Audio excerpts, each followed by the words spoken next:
Hi friends, hope you are doing well. I am Dr. Ganguly. Welcome to my channel.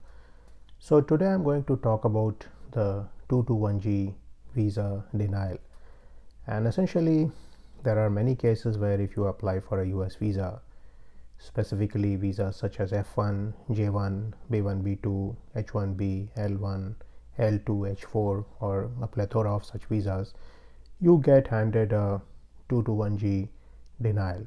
And this is actually not a denial. What happens is that at the end of the interview, you are given a form, and this can be a white slip, this can be a pink slip.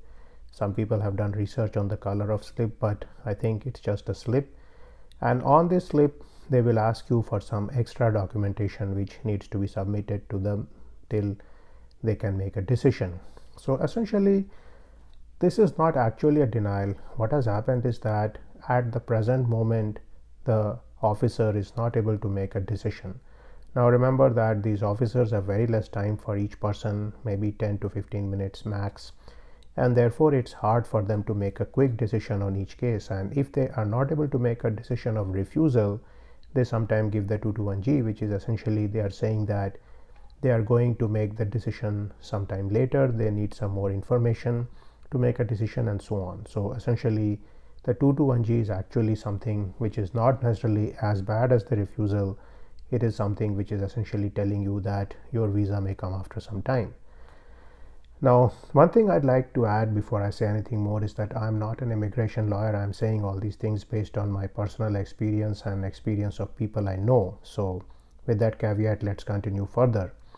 So now, what are the kind of documents they ask you for? Essentially, the cases I have heard, they have asked for things such as your CV with a list of publications, 3 references in USA, 3 references in your home country, letter from the US person who is requesting you to come and work there or to stay there. For example, if you are applying for B1, B2, you may need letter from the conference, you may need a letter from your relative, maybe it's from your son, maybe it's from your brother, whoever is inviting you to US. So essentially these kind of documentations, signed documentations, are required so that the officer can strengthen his or her decision, because remember, they are also liable at some level as to why you let this guy into this country, so they need to keep that in mind.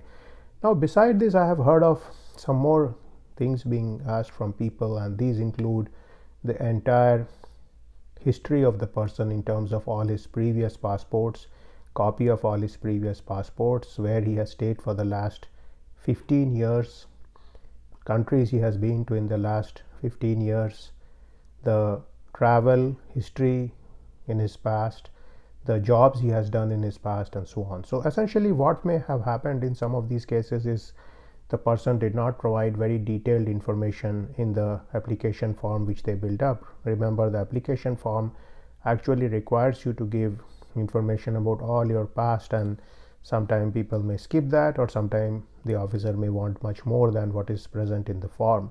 So these are some information which you need to collect and send it to them. Now essentially this entire process takes place by email. So what you do is you collect all this information, you make a PDF file of this, and they will give you precise instructions as to how you are supposed to mail it to them in that white slip or the pink slip. So you need to keep that in mind.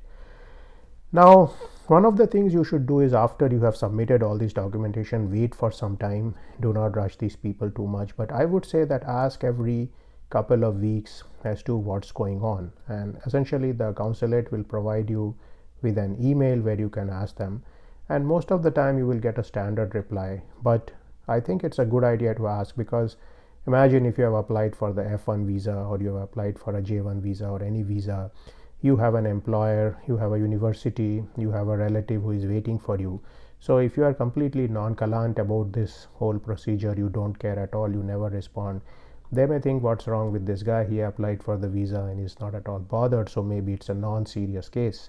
So whenever you ask these guys about what's the visa status, be very polite about it. Do not be demanding, do not be rude.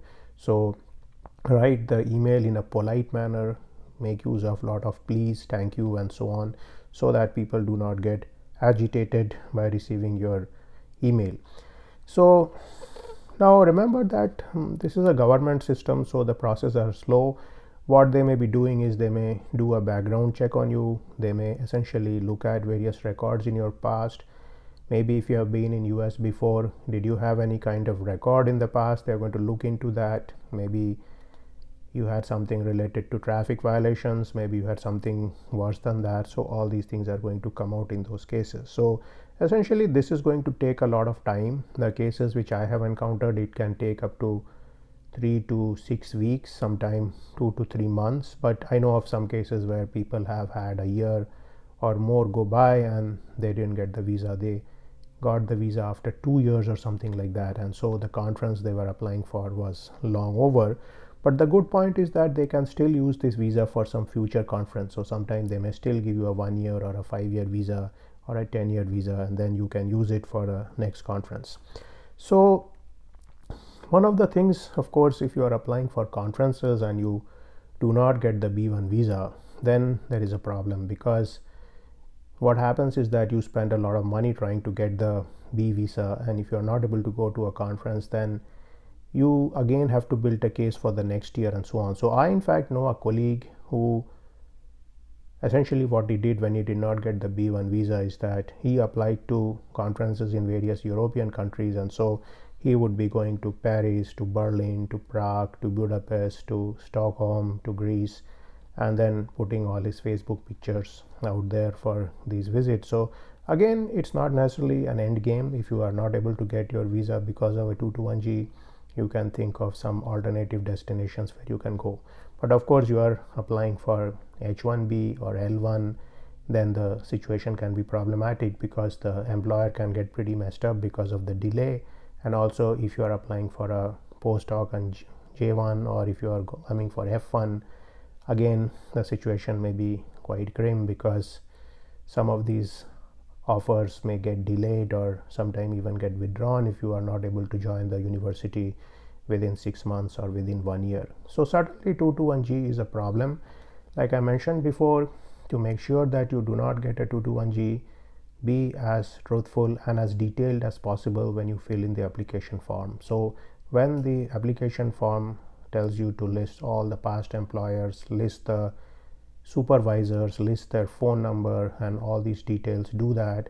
When it says list all your relatives in US, do that. Do not try to hide the fact that you have some brother, sister, cousin, uncle, aunt in US, because all these things are red flag and they potentially come up somewhere else, because what's happening is that the different information systems are talking, and therefore if there is a discrepancy between them, that will get flagged. So the best part is to be as truthful as possible, be as open as possible in filling up the form, and also be as open as possible in your actual life. So whenever you are posting things in social media and so on, be very proper about all the things you post, and make sure that you do not post anything which is inappropriate.